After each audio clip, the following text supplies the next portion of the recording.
February 14th, 1929. Valentine's Day in Chicago.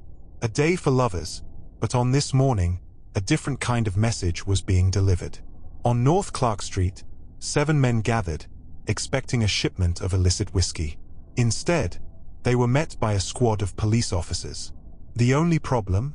They weren't cops. And this wasn't a raid. It was an execution.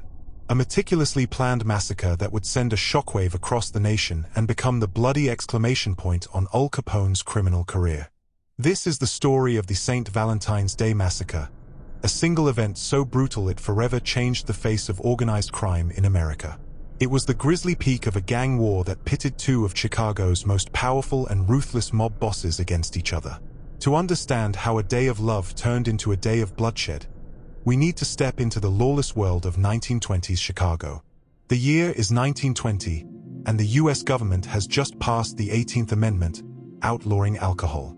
This era, known as Prohibition, was intended to cure society's ills. Instead, it created a black market so vast it turned American cities into battlegrounds. No city was a more violent or profitable war zone than Chicago. With its sprawling rail lines, Chicago became the undisputed hub of bootlegging.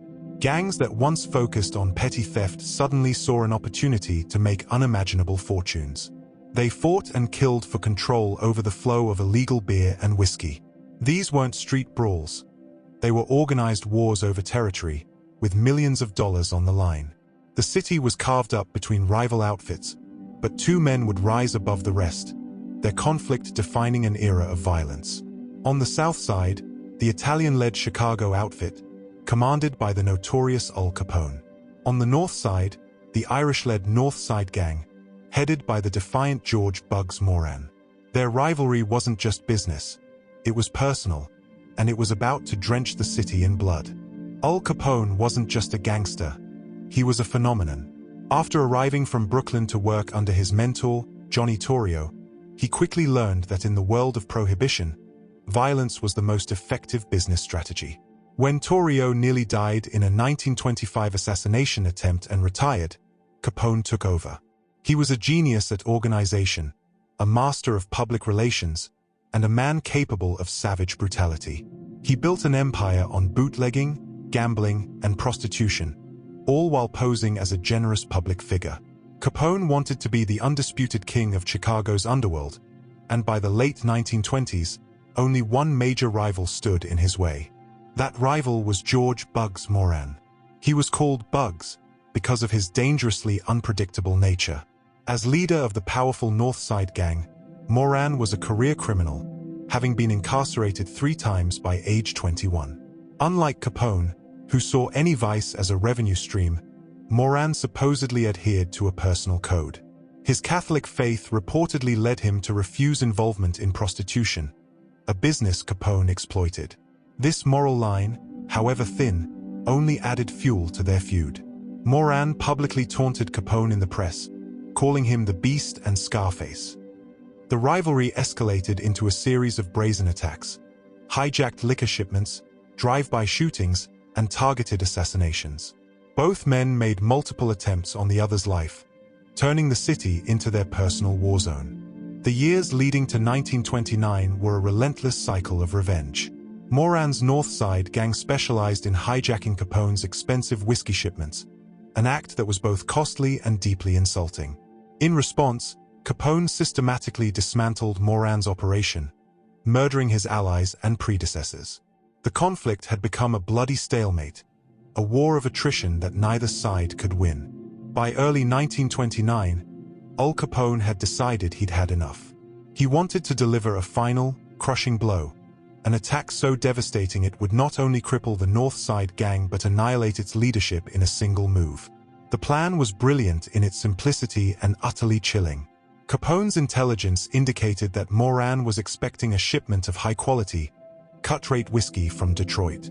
The deal was set for the morning of February 14th at the gang's headquarters, a garage for the SMC Cartage Company at 2122 North Clark Street. The plot, likely devised by Capone's top enforcer machine gun Jack McGurn, was designed to lure Moran and his lieutenants into a trap. The bait was the cheap whiskey. The hook was a surprise no one would see coming: a police raid.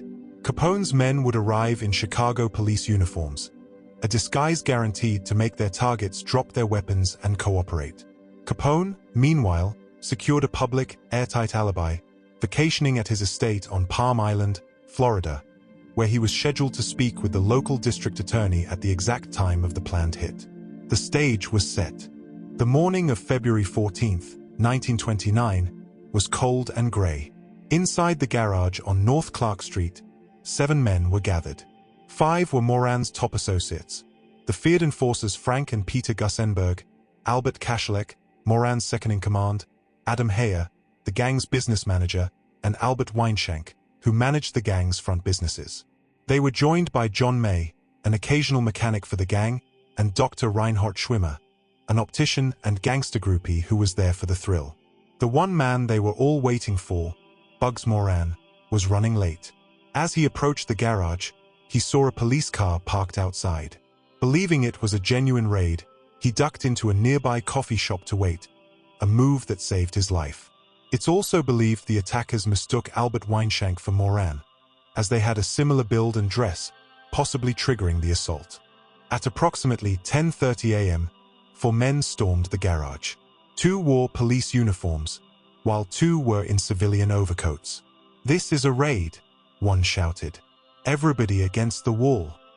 Believing it was a routine shakedown, the 7 men complied, dropping their weapons and lining up against the cold brick wall.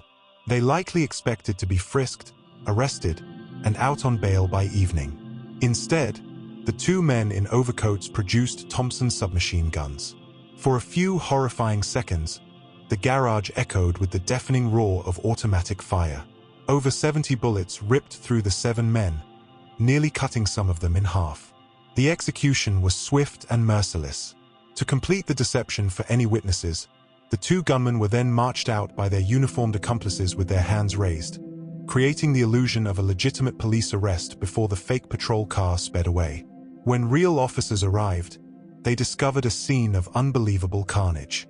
6 men were dead.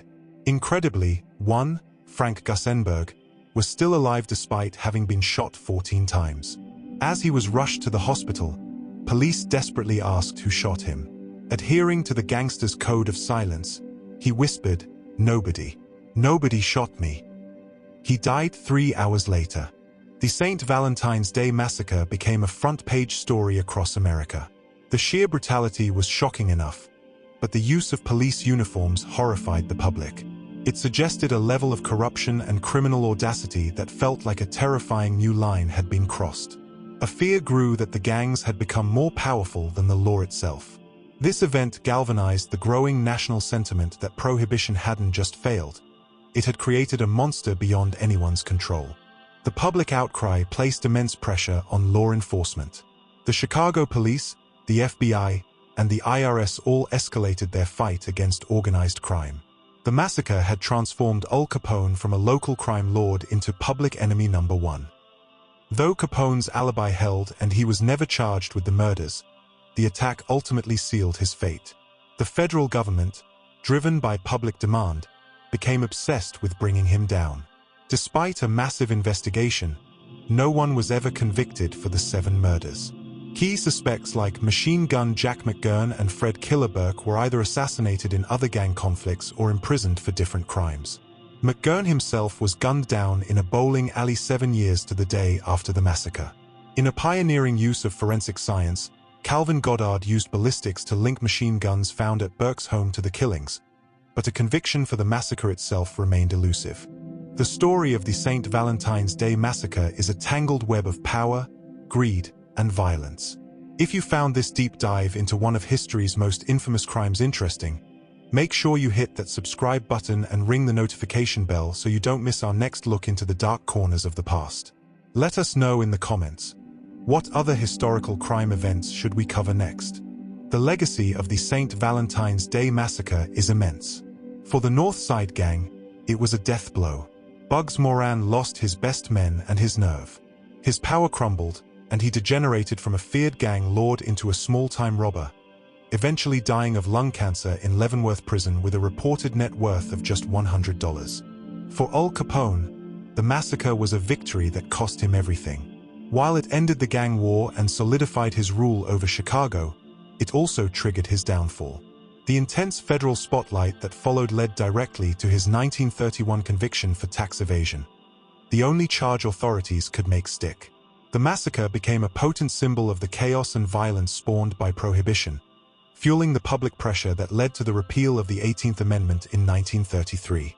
The garage was demolished in 1967, but the bullet-scarred bricks from the execution wall were preserved and are now displayed at the Mob Museum in Las Vegas. The event cemented Chicago's international reputation for mobsters and mayhem, a legacy that still lingers today. It was a calculated act of violence that, in seeking to secure a criminal empire, ultimately caused it to unravel.